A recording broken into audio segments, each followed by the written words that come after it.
It's 3:17 a.m. in Washington, D.C.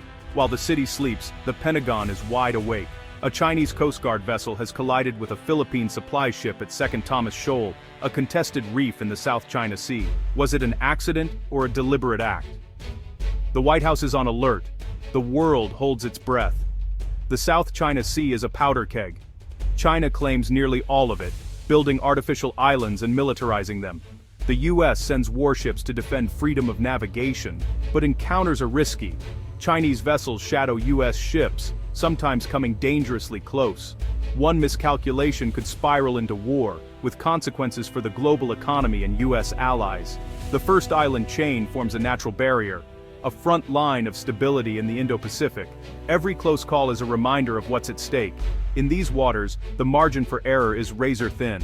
In the Indo-Pacific, peace depends on strength, and the world is watching.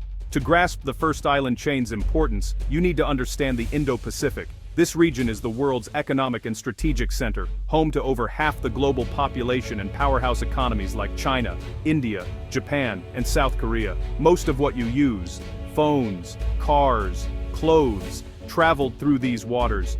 Over 60% of global maritime trade passes here. The sea lanes are the arteries of the world economy. Disruption would send shockwaves worldwide. Prices rise, shelves empty, economies falter. Economic and national security are inseparable here. The region is also a battleground for strategic competition. China's military modernization and assertive actions challenge the US and its allies. Beijing wants to dominate Asia and reshape the rules. The US and its partners defend a system based on open seas and peaceful dispute resolution. The Indo-Pacific is America's priority theater, not to contain China's growth but to ensure it plays by established rules. The goal, a free and open Indo-Pacific where all nations can chart their own course. The first island chain is the front line in this effort to preserve stability. It's where the balance of power is tested every day. The stakes are global, and the world is watching. The first island chain isn't a wall. It's a strategic arc of islands off East Asia's coast. This broken fence stretches for thousands of miles, separating China's coastal waters from the Pacific. For any navy seeking to break out, it's a formidable obstacle. The US and its allies use this geography to control gateways, monitor traffic, and respond rapidly to crises. The aim isn't to threaten China, but to deter aggression. The chain is a shield, not a sword. Its strength lies in making conflict too costly to contemplate. Alliances are the foundation. The US stands with Japan, the Philippines, and partners like Taiwan.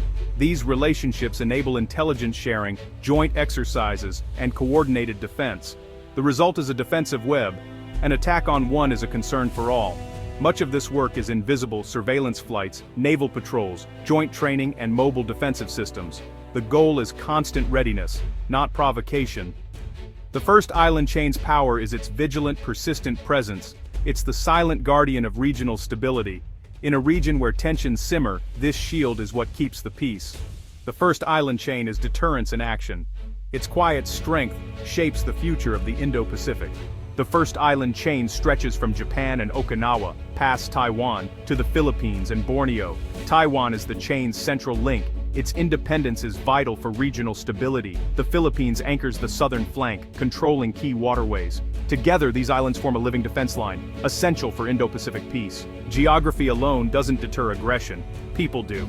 The U.S. alliance network is its greatest asset, built on shared values and mutual interests. Treaties with Japan and the Philippines form the bedrock of collective defense. These alliances come alive through constant joint exercises, like Balikatan and Keen Sword, where forces train together for real-world crises. They build trust, standardize procedures, and ensure seamless cooperation.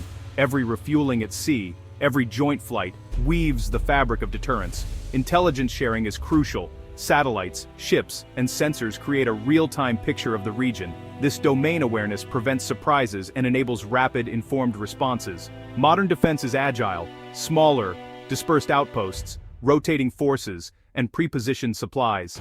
This flexible posture is harder to target and ensures a quick, credible response. The first island chain's true strength is the human element: alliances, preparation, and resolve. It's not about massive bases, but about readiness and partnership.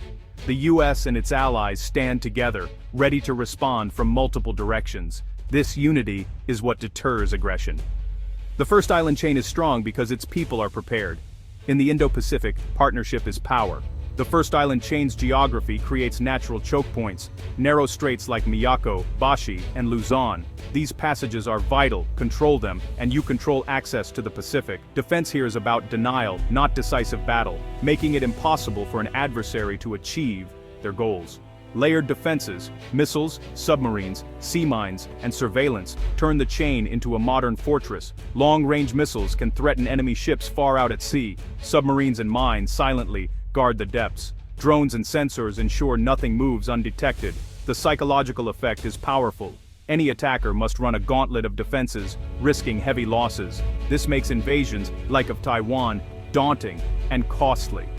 The goal is to sow doubt, convincing adversaries that victory is impossible. This is deterrence at its core, not by threatening punishment, but by making aggression futile. The first island chain's defense is layered, mobile, and resilient. It's a fortress built for the 21st century. The first island chain concept began in the Cold War as a line of containment against communism. Back then, it meant big US bases and a static defense. After the Cold War, some called it outdated, but China's military rise changed everything. China's navy is now a blue water force, aiming to control the seas within the chain and project power beyond. The US and allies have adapted, shifting to a dynamic, distributed strategy. Large bases are vulnerable. Now smaller mobile units are spread across many locations. New doctrines like expeditionary advanced base operations and agile combat employment focus on mobility and resilience. The strategy now relies on partnership, not primacy. Allies like Japan and the Philippines are taking more active roles, integrating their capabilities with US forces. Japan is acquiring long-range missiles. The Philippines is opening more bases to the US. The first island chain has evolved into a multinational defensive web. It's no longer just an American line. It's a collective shield for the Indo-Pacific. The strategy is built for today's challenges. The first island chain's security underpins the global economy. Sea lanes here are the highways of commerce. Most of the world's trade and energy pass through. Any conflict would be catastrophic. Shipping halts, insurance soars, supply chains break, factories shut down, and energy crises erupt. The first island chain strategy is about economic security as much as military defense. By deterring aggression and keeping sea lanes open, the US and allies guarantee global prosperity. Every US warship in these waters reinforces the principle of free navigation. This stability lets businesses invest and trade with confidence. Even distant nations have a stake. Europe's prosperity depends on these waters too. Naval patrols uphold international law, providing a public good for all. The first island chain keeps critical sea lanes open for business. It's the unseen framework, protecting the flow of goods and energy. In a connected world, its security is everyone's security. The first island chain is the backbone of global trade. The first island chain's success is measured by the wars it prevents, not the ones it fights. Its power lies in credible defense, deterrence that keeps the peace. When deterrence works, nothing happens. Trade flows, diplomats talk, nations prosper. This peace is maintained by strength, not appeasement. The strategy doesn't seek to contain China's growth, but to deter military aggression. The message is clear: forced to change borders or close seas will be met with unified resistance. This clarity reduces miscalculation and encourages diplomacy over conflict.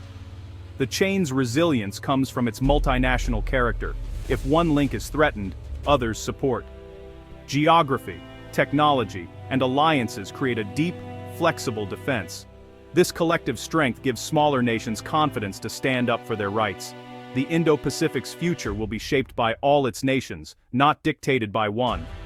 As tensions rise, the first island chain remains the foundation of regional security.